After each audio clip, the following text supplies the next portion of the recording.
Okay, stay tuned, folks. Hey man, when you run a big deal, it's okay. Sometimes things happen. Sometimes, you know.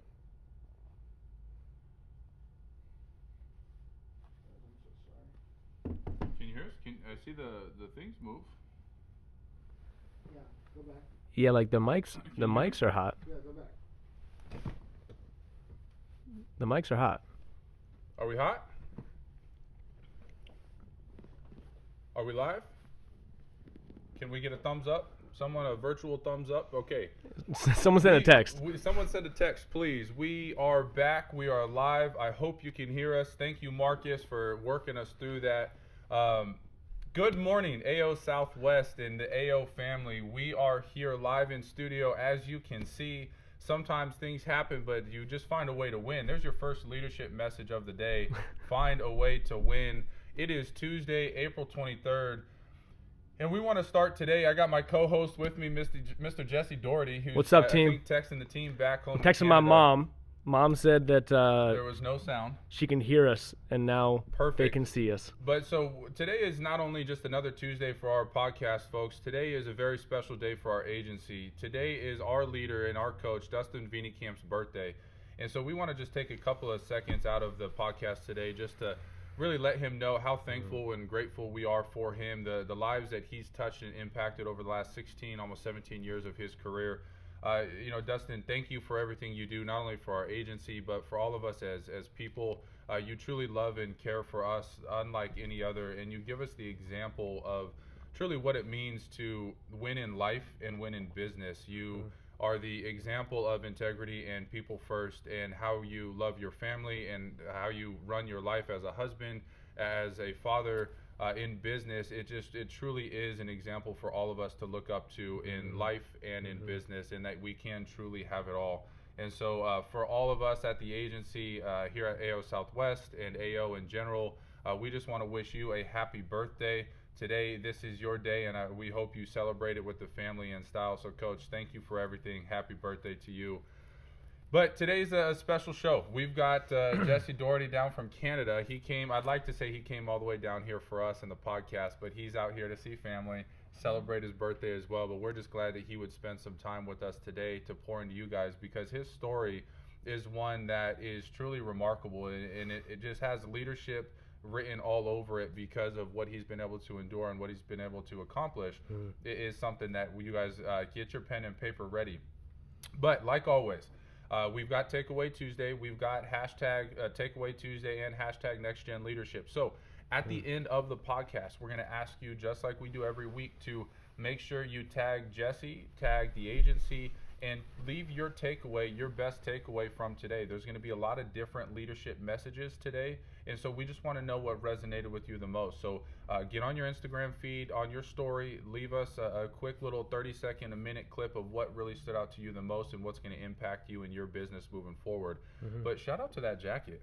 Thank you, man. We've always got the best dressed in the house. And Jesse's been my example in life of how to step my suit game up. And so if you guys need any tips, reach out to this man here. Thank you, man. He is the man, the best dressed in the room at all times. But I do my best. we're going to move into the message today. We're going to move into recognition. You guys went out and did some amazing things last week, so we want to recognize you for it and make sure that you can see your name amongst the stars with your peers. So we're going to move right to that. We're going to go right to referrals collected, because that's where it all starts, with referrals collected. In order to talk about how do you get a referral sit, you need to collect referrals. And you only see the 3 names here today because in order to get on the scoreboard, you have to collect at least 30. So the top 3, we're going to recognize the gold, silver, and bronze for this week. Gabriel Serrano, 43 collected. JD Willie coming in second after a great week again last week, or 2 weeks ago, with 44. And Heidi Schletsky out of Chicago, Illinois, just doubled the field this week with 98 referrals collected. So Heidi, great job bringing us home in number 1 place this week. Let's see if you can do it again next week. Now, referrals collected will translate into referral presentations. Now, with referral presentations, we have the top 2, because there was a tie at number 2. with Donna Bodine, Alita Perez, Abby Ames, JD Willie, John Randall, and Devin Palomino, all with 5 referral sits last week. And Jenna-Lisa, she had 8 referral sits last week. So good job, Jenna-Lisa, leading the pack and leading the way with the referral presentations. Now, moving on to making sure that these families are protected and helping these families along the way. So, Jenna-Lisa, it's amazing how you see the direct correlation between referral sits and the amount of premium that you're able to write. So she was able to write over 7,000 last week in premium to win the bronze medal. But Kareem, with over 11,300 in premium for a second place. Now, Kareem, that's a great job. Any other week, most likely when Brock isn't working, you would bring home the gold. But when Mr. Lampy is out there working, he goes to work with 17,600 in premium written last week. So, Brock, congratulations on another big week. But we know you're all used to that, so, seeing those kind of numbers from Brock. So, good job. Keep up the good work. Now, we're going to move into the MGA slide. It's good to see when the leaders of all leaders are out there in the field getting it done.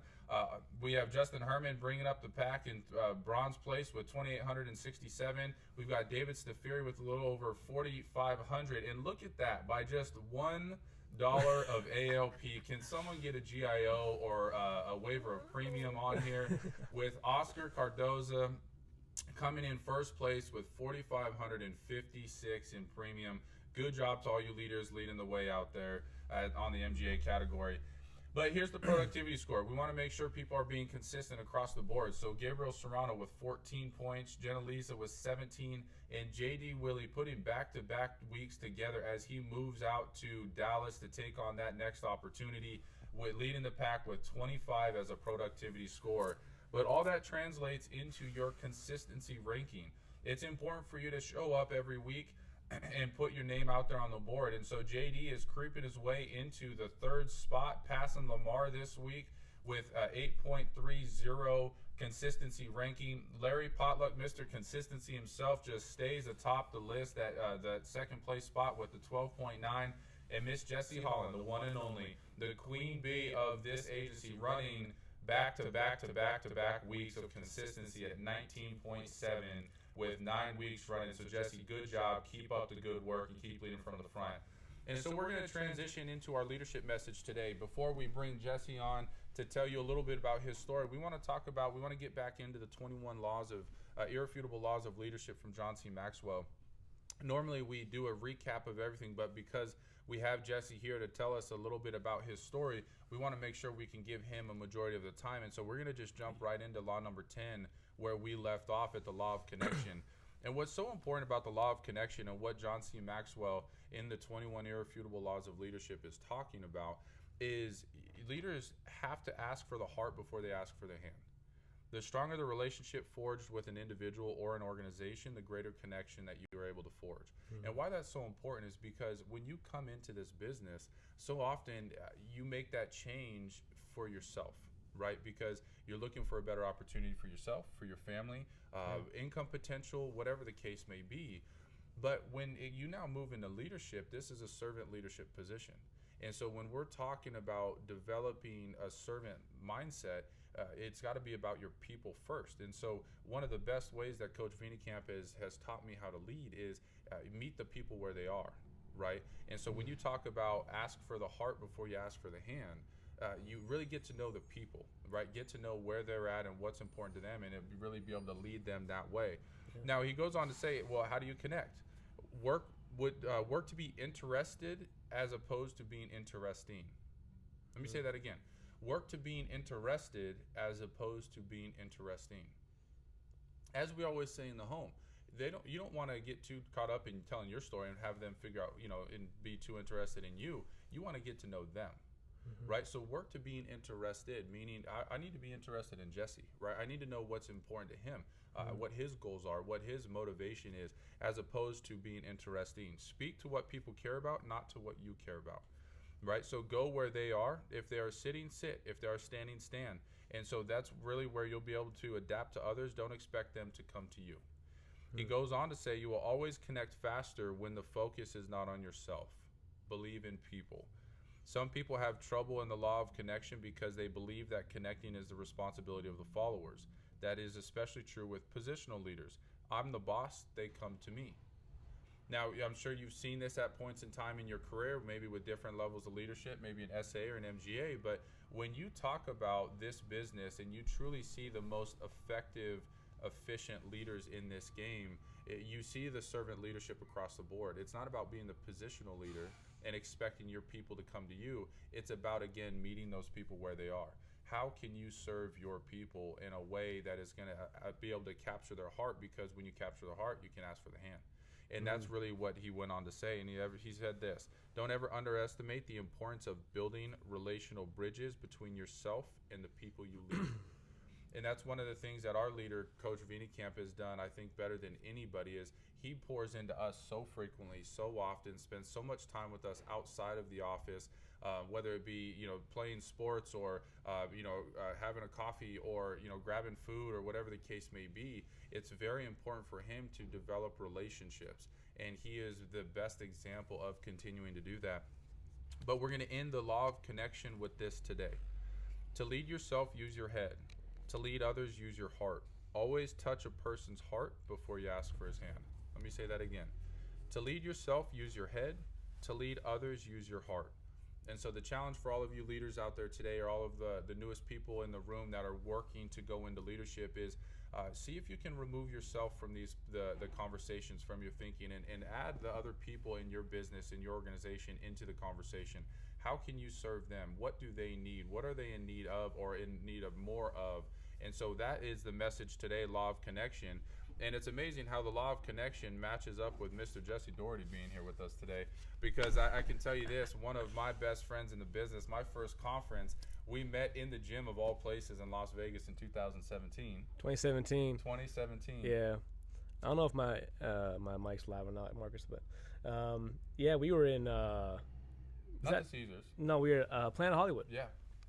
Planet Hollywood, and we met in the gym. I don't know what we were doing. But we didn't know we were affiliated with the AO conference. We just kind of hit it off and started talking. And next thing you know, I see this man jumping on stage, getting everybody ready to rock and roll. He's got the suits. He's grown into a great friend. I'm glad he's coming out here to speak to you guys, because his story is one that needs to be known. His story is one that someone's going to be able to really resonate with, because what were you doing before? You've been in the business now for 4 years. 4 years now, yeah. What were you doing prior to American Income? Since I was 13, I did everything labor. So Okay. When I was 13, I used to hand my stepdad tools at his construction yard, and making $10 an hour on a Sunday. And then from there, I did everything. So landscaping, construction. I worked at a golf course, and then I drove an 18-wheeler semi before I started working here. So Okay. I kind of did everything that you could do in the labor force. What did you learn? I mean, 13 years old, so obviously you're working under the table. I don't think in Canada they allow people at 13 to work, right? No, Okay. yeah, for sure. And helping the family out. So with that, Get a couple $10 bills. What did you learn from such a young age that you could apply? When you found this opportunity, because manual labor, I used to roof. I fell through one. It's not fun, right? Sounds terrible. And so with that being said, what did you learn the most that could really translate into your success here at American Income? I mean, when I was 13, I remember one day specifically, my stepdad, he's a great man, and it was cold out, and I'm handing him cold tools, and I was like, Bruce, my hands are cold, like I want to go home. And he was like, listen, like I got work to do, and you came out here, I'm paying $10 an hour, so suck it up or sit in the truck or something. We're not going home. We're gonna stick it out. Yeah. And when you're young and you're 13 and you're like, I don't want to do this at all. Yeah. Maybe I was younger than that. I might have been like 12 or 10 or something. I don't know. But I learned that lesson. Like sometimes things are hard. Yeah. And nothing that is worth having comes easy. So when times get tough, you just gotta stick with the process and understand that pain is only temporary. And you probably, you're speaking. How old are you now? I just turned 31 on last Friday. 31. So we're talking about a story that you were 13, 14 years old, or whatever the case may be. So yeah. Obviously that stuck with you. So definitely. And it's helped you as you move forward. So what was the licensing process like for you, and how long did it take you to get MGA? Licensing, when you get hired by Troy Plumber, is pretty straightforward. Okay. I sat in the office with Troy after my final interview, and he said, okay, you got 7 days. Go home today. Send me an email with when you're going to eat, sleep, and breathe for the next 7 days. I want to know when you're studying. I got the course done in 7 days. I was licensed after 21 days. Got coded March 10th with Chris Bentley. Okay. And then I was MGA after 11 months. Okay. And so the licensing process in Canada is a little bit different, right? I mean, it's definitely have to be full time or something like that. It's definitely, I think, a little bit different. Like, I know in Ontario right now, you got to do your course and then wait for your provincial exam, because you can't just like be done your course and go and do it right away. You have to wait till the next available slot. So it takes a little bit longer in Toronto. But during that time, we of course have a lot of training going on so that we're not slowing down on our process. And then once you're licensed, you're ready to rock like anywhere else. Okay, good. Yeah. Well, so you said MGA in 11 months, and so you were, 27 years old or so when you came here. You were doing labor before. Were you in leadership before? I mean, in order to go to MGA, you got to lead people. Yeah. Right, and so how was that process for you, really coming in and developing yourself as a leader, as opposed to just kind of doing your thing in the labor field? I didn't really I didn't have any leadership. I mean, I had trained people before. Like, I worked at Beach Grove Golf Course in Tawasin, where I'm from, in BC, and I would train new people, and that for sure, I guess, was a leadership role looking back. Helping train others. But I'd never been in a position where I was needing to actually lead a team and run a team like that. But those skills of training people how to be successful, even in a position that's just folding towels and taking after the golf club members, that definitely conditioned me, I think, kind of subconsciously, to be able to lead the teams going forward here at American Income. So absolutely. When you first got here, what was the biggest challenge for you? Was it the selling part? Because when you're doing labor, I mean, there's a sales process, right? Yeah. You got to do good work, but there's not really sales training, and you're probably not listening to Grant Cardone and really sharpening those tools, right? No, I didn't have GC in the headphones. What was the really the challenge early for you? Because MGA in 11 months is faster than most, but you're not coming from a sales industry. What were those challenges you faced early? I think that for me, when you look at challenges, it's all in how you look at it, right? Yeah, absolutely. And when I came in, I had some up and down weeks, and weeks with smaller production, weeks with bigger production, and weeks that I didn't want to get up early. I'm not a morning guy, but I was in the office really early, and the challenges weren't really that monumental for me. It was more just knowing that I didn't know anything about sales or about leadership or about hiring or about insurance, and I knew that I was going to have to learn every single day, and that if I applied myself and showed up every single day, right, if you show up, you're going to have results. And I just said yes to my mentors. So when Troy said jump, I jumped, right? When Chris said jump, I jumped, and I just followed that process. And you're going to, you hit challenges on sales, because I had to learn, in homes where you're like, well, for sure someone else would have helped that family. I didn't. I must have messed it up somewhere. Correct. But just being able to walk yourself through the process, not get discouraged, and reflect inwards. Okay, I'm going to call my mentors. I'm going to see how I messed up here and how I could help that family better, and then correct for the next day. So challenges weren't monumental, but there's going to be those there every single day. It's all how you look at it, right? Where do you think you got that mindset? Because a lot of times when people face challenges in life, depending upon the severity of them, right? I mean, it could be it, or they could approach it like that. Just, hey, look, I expect it, so I'm gonna continue to move forward and just plow through it and understand adversity comes, but I'm gonna work hard at it. Where do you think that mindset came from?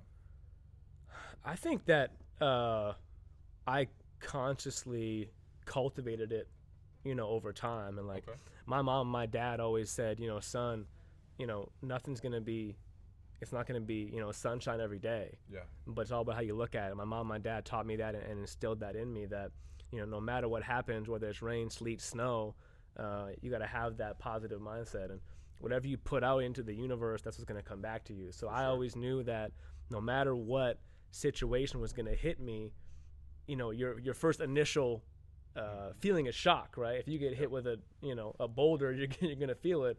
But when you just take that energy in and then push it back out positively, that's how I kind of cultivated that. And now, over 4 years in the business, I'm pretty much unfazed by anything that happens. If I have something happen where I have to, maybe lose a team member for something, or quality hit, something that happens, that's okay for me. Yeah. I know that that's almost a good thing, because you don't learn when everything goes really well. And so I learned from those things happening, right? Absolutely.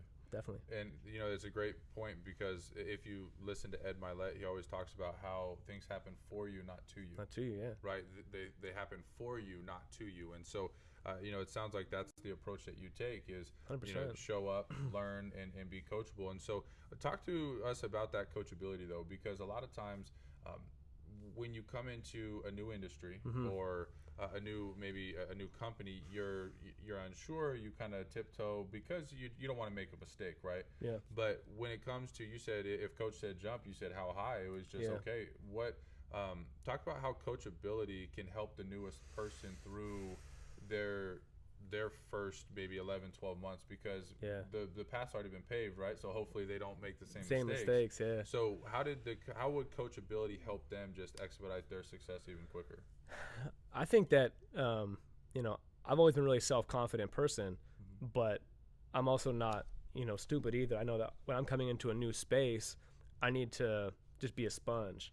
Correct. And so no matter what you're doing, even when the coach says jump and you're like, well, my legs hurt, right? And you're like, I don't want to jump, or when the coach says go in the field, or the coach says do more dials, or the coach says, be in the office early, and you don't know why, or you don't want to do it at all. Correct. It's really pushing yourself to say, okay, I'm going to swallow my pride here.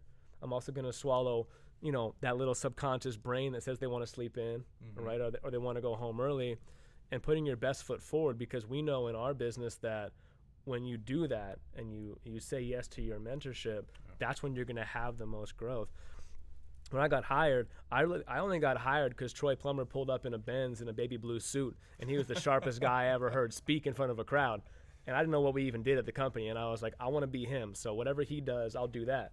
Baby blue. Yeah, and I was like, whatever he does. And so I just followed him because I knew that he had what I wanted, so I would say yes. And now working with Brandon Somerton, in Toronto, when Brandon pulls up every day in a Panamera, I drive a nice Audi, but he's doing better than I am. Correct. So when Brandon says jump, I say how high. And for new people in the business, you got to understand that no matter how confident you are, right, in your skills in a certain place, you have to swallow your pride every day. And when they say, get in the mud, and you don't want to get dirty, you're going to have to get dirty if you want the results. Because when you look at the kind of success that someone, like Dustin has had, moving 16 times for the business, and now where he is, at 40, well, I think we all want to be where he is at 40. So I'm going to say yes to whatever he wants, us to do in order to get there. Same thing with obviously Rick and Ilya. When Rick says do something, I don't know how much he makes, but it's in the high millions, And so when Rick says do something, I say yes. And people often they see someone that has the blueprint that they want, correct, but they aren't necessarily willing to have the open-mindedness that is necessary to go and get that. Correct. And as soon as you tear all of those walls down, the ego and the pride, and swallow that, that's when you see the real success and growth start happening, because you're just following the path that's already been laid, right? So the mistakes are going to be made regardless. No one's perfect. Correct. But you will definitely, cut down the amount of mistakes if you just do what your leadership is asking you to do. Well, and now you are in a position of leadership, right? And so it's always so exciting when someone comes in with that mentality to coach someone that is willing to swing the bat and make a mistake, because they understand that action wins in the world, right? Exactly. Action wins. Yeah. You can have the best plan, but if it's not executed, it means nothing. So it's always very exciting to coach someone like that. But you made it to BOD in 20 months from your mom's couch. From mom's couch. Couch Couldn't put gas in the car. Yeah. To BOD in 20 months, which is incredible. Talk to us about that process, because we're going to talk about the move afterwards. But talk to us about just from mom's couch to BOD in 20 months, what did that look like?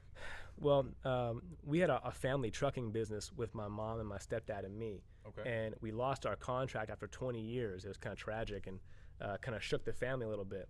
Well, my stepdad had been driving truck for 20 years. He got a job, no problem. And I've been working since I was 13, whatever. So I said, Mom, I'm taking 6 months off. I've been making hip hop for, I guess, 12 years now. So at that time, I took 6 months off, did 3 tours, and was living, trying to be a rapper. That doesn't pay the bills, kids, just so you know. And it was a lot of fun. But then I woke up, on January 15th, and I couldn't put gas in my car because I was dead broke. Shout out to Mom for putting up with me at home for so long. That was 2015, January 2015. Okay. And I said, I got to make a change. So I sent out 60 resumes in one day. Wow. Yeah, 60. I did a bunch of interviews for different positions. And then again, like I was saying, I landed the interview process. I came in and I wasn't wearing a custom blazer. I was wearing a forest green suit that I had bought for my graduation at high school and had a broken button on it. And I went through our interview process. I got my license, went on a road trip with Chris Bentley. He trained me on the road. Yeah. Actually, my coded sale was a family that Ilya had sat with in 1996. Wow. So, that was kind of wild. They actually had Ilya's T-sheet. It looked like a big scribble mark over it. I won't say too much else. Ilya get mad at me. And then I got back and got released, and I made a sale every day for my first 7 days in the field. I thought I was the best ever to ever do it. 8th day, no sale. Called Bentley, and I was like, I don't know what's going on. He's like, you're fine. And then I was fortunate enough to hire some really close people that were close to me. We always talk about the business and how, I want to work with people that I already like, that I already know. And when I talk about recruiting and hiring, we think about hiring not about ourselves and our growth.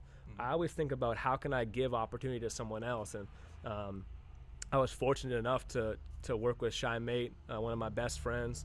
We had shared some moments as broke rappers in his parents' basement. And then, he went from construction that he was working with me. And, we together just built a business, right? And then I ended up hiring my other good friend, Jake Carlson, and he did the same thing. And then I hired my other good friend, Mike Clements. He did the same thing. He actually moved with me to Toronto and helped me take over that territory with Chris Patella there. And then I hired another good friend of mine, Nate Butcher. And at the time, when I hired Shy was kind of the face of recruiting for the company. Okay. He had like 9 personal recruits, in his first, 8 months, something like that. And wow. It was amazing to build that culture with people that are like-minded. Correct. When you hire a friend and he hires his friends, well, they're going to be good people to work with too. Iron sharpens iron. Exactly, right? Yeah. And between me and Shy and Jake, we really built that culture of one, personally hiring, people that we cared about and giving opportunity, but also through that kind of culture of family. Correct. In our Burnaby office. And then we took that Burnaby office to with the help of the office, of course, in Troy, to back-to-back Office of the Year, 2015 and 2016. So, January on the couch. Yeah. Can't put gas in the car. No. Coded March. March 10th. And then Office of the Year in 15. Yeah. Office of the Year in 16. Yeah. Ilya had asked me to move to Toronto a couple times. Okay. Once when I was 9 months in. And I was like, I'm a child in the business. I'm not moving anywhere. I'm gonna hang out here. Yeah. And then once again in April 2016, and I had just become RGA, and I was like, I'm blowing up right now. Yeah. Not moving yet. And actually 2016, I was only 15 months in, and I bought my first condo. So I got in the property market, and I actually bought my first car that I wanted to, my 2016 Audi at the time. Okay. And then in September that year, Troy called me and he said, hey, Ilya's coming to town. What he wants to talk about. And I was like, I'm going to do it. He's like, well, think about it. Think about the move if you want to move. I was like, no, my bags are packed. And then I met with Ilya, and we were fortunate enough to get Toronto. It was going to be Winnipeg, Newfoundland, or Toronto. We were fortunate enough to get Toronto. And then we just touched down in Toronto. We were there for about a week. those that know Toronto, me and Mike Clements were staying at an Airbnb at Jane and Weston. It's not the nicest area of town. We didn't know any better. That's where our leads were. And then I got a call from Ilya, and he said, "Congratulations, you made BOD." And it was overwhelming, feeling of gratitude because it wasn't even about me. Yeah. I didn't feel like that was my appointment to have, because the team and the work that Shai and Jake, everyone did, that's what put me up on that, in that position. And I was so grateful to be there and spend time with all of our greatest leaders. So that was kind of the build from mom's couch, no gas in the car, to BOD in Vegas, 2016. It was a wild experience. So BOD 2016, and then now you're in Toronto. Yeah. And you've been in Toronto ever since? Yeah. Okay. What is the process been like for you? Because when everyone starts from scratch when they begin, but then when you move for the opportunity, you start from scratch again, and you may have a couple of leaders that come with you. So, but now you go with wisdom. That's the difference, right? Definitely. It's different when you kind of know what to do around the second time around. So, what was the second time around like for you moving to Toronto and starting from scratch? And you had your condo, right? Yeah. And then you brought the car with you, though. Bought the car. Yeah. So, what was that process like? I brought the condo too. I lifted it up and just moved it. That's impressive. No. So, what was it like? Leaving everything that you had built behind and then moving for the opportunity. I mean, adversity hits like a brick. Yeah. And it was a long learning curve, to be honest, because I had to not only, move to new territory, embrace a new city, embrace a new office, which, to be honest, the office there, was already, there were some pieces that had to move around, but Chris Patello had actually started that office, and he's an amazing leader. And it was great to start working with him, but, all these new things on top of having to now manage, and mentor 2 MGAs that I had left back in BC, Gotcha. and then also start from scratch. But the challenge that I had was when I made BOD, I thought I arrived, which we all know is the biggest mistake that you can make. I thought I had made it, and I didn't do the same things that I needed to in the new territory when I first got there to have that same success that I did in BC. So it was a long learning curve that, we've now I've been there about 2 years now, that I've now, fell back into where I need to be. And I'm lucky enough to work with amazing people like Edviga Martins, who's my right hand out there, and Brandon Somerton and Botello and, all the great leaders there. But that initial time when you started a new office, you can't forget what got you to success before that. Correct. To anyone that ever wants to move with the company, you can do it. You have the power to do it, but make sure that you do the same things. I wasn't hiring how I was supposed to. I wasn't leading how I was supposed to. I wasn't in the field how I should have been either. I was still making really good money because I had my team in BC. And so I lost kind of the pulse on what got me where I was before. For sure, yeah. I mean, I'm still making, really good income, being able to go to the office, do hiring, and come home after you be in the field. Well, that's not how you build a new territory, So that was a lot of adversity there. Yeah. But, like we say, you really have to learn from those moments of adversity, and perseverance will always take you to where you need to be. So now that I've been there for 2.5 years, I've had the most hires I've ever had. I've had the most codes I've ever had, and our production's really growing, and it's going amazing. But we definitely hit some hurdles. So one piece of advice is you never arrive. When was that moment of recognition for you? Just like, okay, I'm making great money still, but I'm not doing what I need to do to be successful in the new territory. Was it immediate, or was it too comfortable and too cushy at the beginning? Or what was that kind of defining moment, for lack of a better term? When did you realize that, okay, I got to get back in the field. I got to lead these people the right way. How long after you moved to Toronto did that happen? I think it was probably close to the end of 2017. So like maybe just under a year. Okay. November 2016. I think it was just under a year. So it took a little while. Yeah. I was doing really well. Yeah. BC was, Jake and Shai were cranking. Yeah. And I had some great people to work with on the ground in Toronto too. Like, I wasn't doing bad, but we weren't growing how we want to grow. So it took about just under a year to really recognize, like, okay, maybe I'm doing everything wrong. You know, maybe I haven't been listening.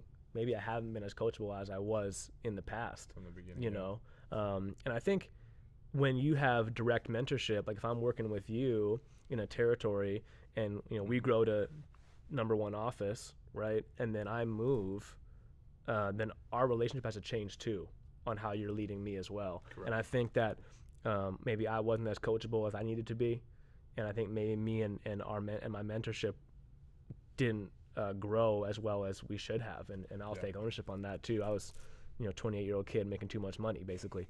But I realized pretty quick, you know, that I wasn't serving my people in that territory like I should have been, right? And being people first on their growth like I should have been. Correct. And it was, to be honest, it was an emotional moment when that realization hit. You know, that was October 2017. You know, it was pretty. I was on a call with Troy, and you know, when you feel like you're not putting your best foot forward, and when you feel like you're not serving people how you should, and letting them down even, I mean, that's a pretty powerful moment of realization.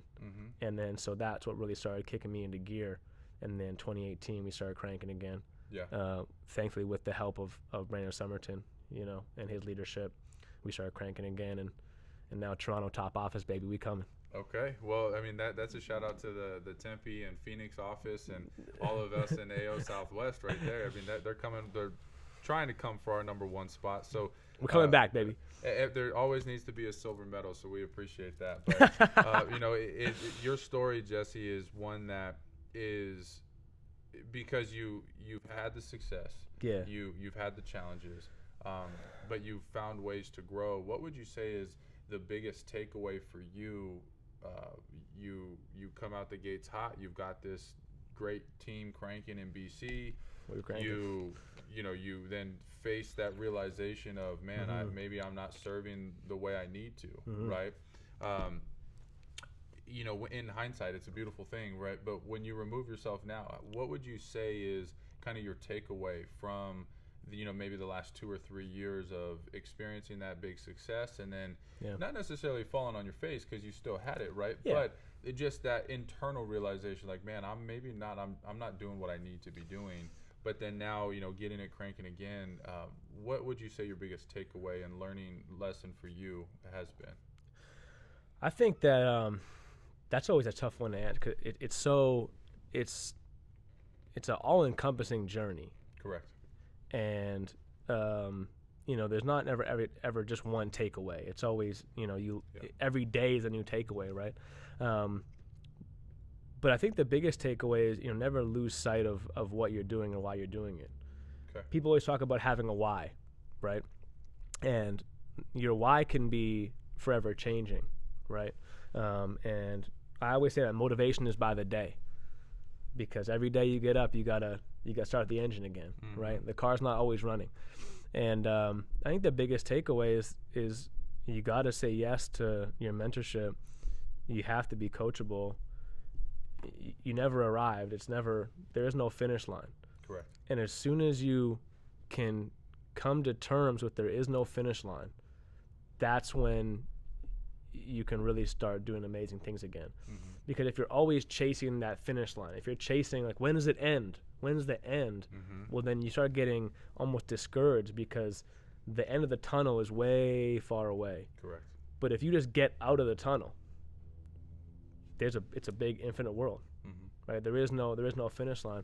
Don't put limitations on yourself or on your growth or on what you can do and achieve. Correct. Because if you're like, oh, I want to make BOD, well, that's great, but then what's after that as well? Correct. Right? You never arrived. And the biggest takeaway is those key things. Always be coachable. You never arrived. The job is never done. Right? Do we ever stop hiring? Nope. Not in the foreseeable future. We got too many people to help out, right? 100%. So if I'm always hiring new people, well, then my job is never done, right? I'm going to hire Paul next week, and then now Paul is my responsibility. Correct. Right? And so we never arrived, and that was the biggest thing that I think I've learned over the past little while. And I was talking to Tempe yesterday about a philosophy that I have, and it's outwork, outlast, outlive. Step one is you have to outwork, right? How many videos have you shot of your presentation, right? How hard are you working, right? What's the time that you're putting in? You have to outwork. Yeah. If you don't outwork, you can't outlast. When you outlast, right, in our business, if you can just make it to the next day, the next week, the next month, the next year, all of a sudden you get 4 years in and you realize that life's really blessed. Yeah. We had to be grateful every day that we wake up. Yeah. And when you outlast, right, I'm at 4 years, I'm only 6 years left, I can retire. Mm-hmm. I could be 36 and retire, right? And then when you outlast, then you can outlive. You know, people always ask, well, you know, how do you get to go to Phoenix for 9 days and be on vacation like that, right? How do you go on these trips all the time? And I see you in Cabo, and I see you doing all these things. I see you driving the car, and the condo you live in, all that stuff. Well, I outworked, and then I outlasted, and now I have the opportunity to outlive. Correct. Right? And now I can live the life that I want because I've done the work, I've outlasted the adversity, and now I can outlive. I know it's a long-winded answer, but no, man, I'm a long-winded guy. I'm a little speechless. I want to touch on two things before we get out of here. The first thing, what you said, the chase and the pursuit of the best version of yourself, it reminds me, have you seen Matthew McConaughey's, I think, Oscar speech that he gave? Go check that out on YouTube, man. It'll move you to tears. It is very powerful. So go see his, I forget what it's titled, but just type in Matthew McConaughey on YouTube. It'll come up. But that leads me to this, which we didn't prepare, so I'm going to put you on the spot here. But I'm on the spot kind of guy. There you go. But your music, right? Your passion of when you talk about outwork, outlast, outlive, you know, and 10 years you'd be 36 years old. But talk to us about your music, because you've been able to design this life, and Coach Vienekamp is so adamant on design your life to a T. Yeah. Because everything he's put out there, he's received. Yeah. And so what I've been telling so many new hires is you might as well be specific with your ask, because whatever you ask for, you're going to get. Yeah. So you might as well ask for it very specifically, right? But you've been able to design your life, and you have a passion. Yeah. And you get to pursue music. You get to go follow Jesse on Instagram, because you get to see the life, you see the pictures, what he's doing. It's a beautiful thing. But talk to everybody really quickly about how you've been able to build this business, because I think so many people have a passion, whether they want to monetize it or not, but just help people, serve people, whatever the case may be. Talk to them about how you've been able to design your business to be able to pursue a passion of yours that you've had essentially forever. For a long time, I think that when, and our passions change. Correct. Right? And people always ask me about, well, how do you get work-life balance?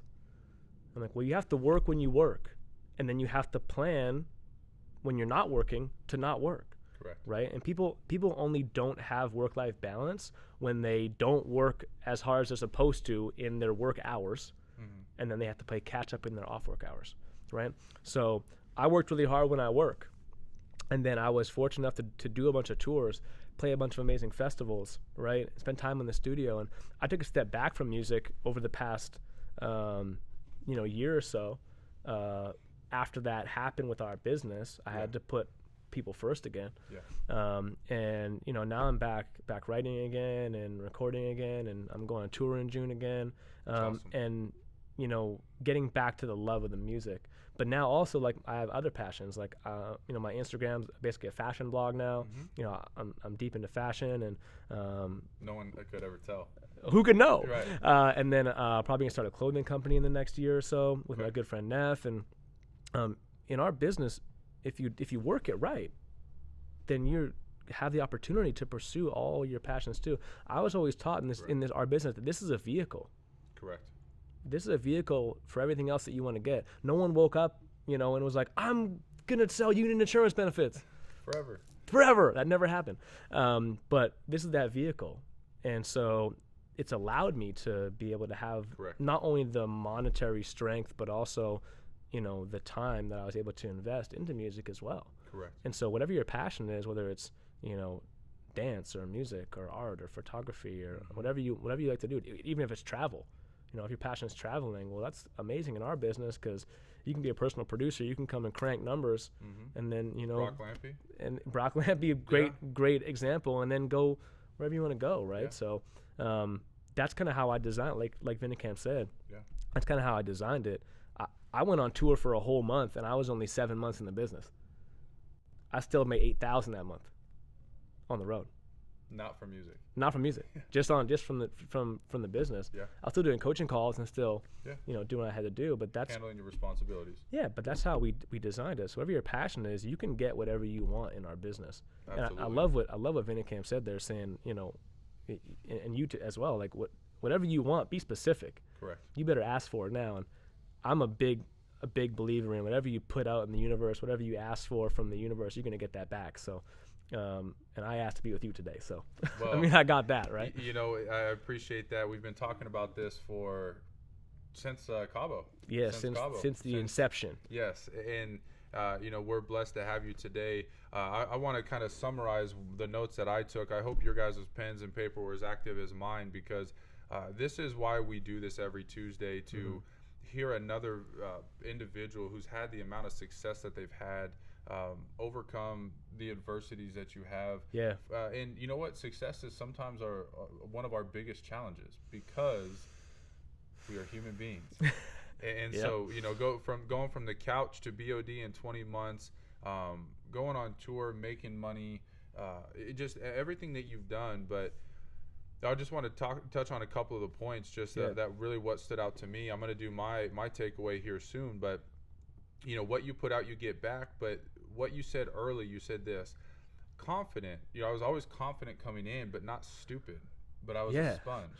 Yeah. So when coach said jump, you said how high, because it'd be very, ignorant of me to come in the studio and just walk in. I'm very confident. You see me on the basketball court or, in the home or whatever the case is, I'm very confident. But in the studio, I have no idea. Exactly. Right. So why would I come in and, carry that confidence in, like I own the place, right? So he says, be a sponge. Open-mindedness is huge, because that allows you to be a sponge. That allows you to be coachable. That never lose sight for what you're doing and why you're doing it. Yeah. That was very important. That stood out to me. But can't forget what got you there. That's exactly it. Our business is so simple, but yet we make it so hard at times, right? It's pretty straightforward. Hire someone, train them, develop them, and do it again. Hire them, train them, develop them, do it again. Make a phone call, set an appointment, collect a referral, book a referral, go see a referral, collect a referral, book a referral, see a referral. Helping people is helping people. Yeah. And so, but yet we complicate it, right? I agree. And so that's where, you can't forget what got you there. So if someone is having a little bit of that success, remember what got you there.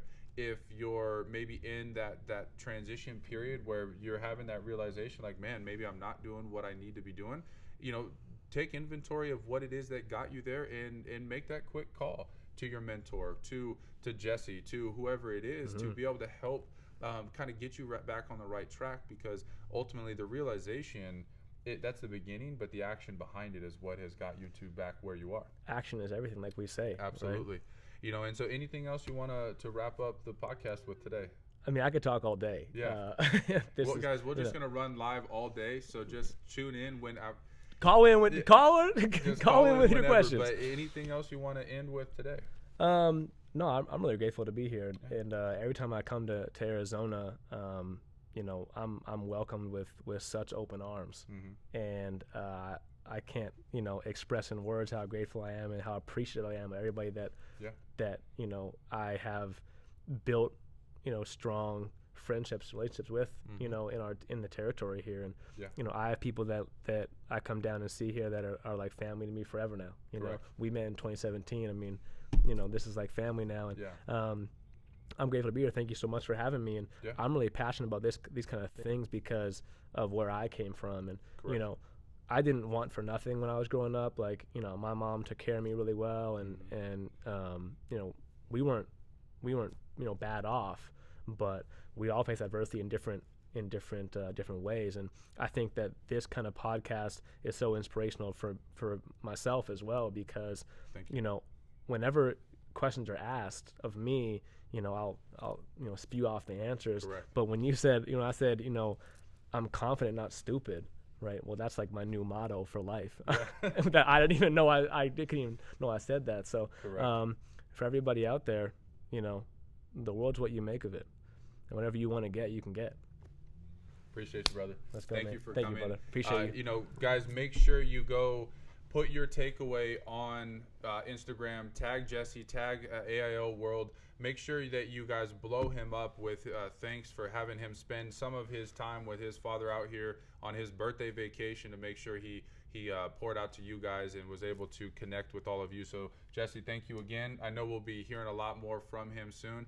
Tours in Ontario, right, in June? Tour in June 6th to June 16th with my good friends Junk and Hungry. We're going to have some fun, man. So if you're in Ontario in June, hit up Jesse and let's get some tickets. But thank you again, guys. Let's go out there and make this our best week ever. And, Coach, happy birthday. We'll be seeing you guys soon. Thanks, Coach.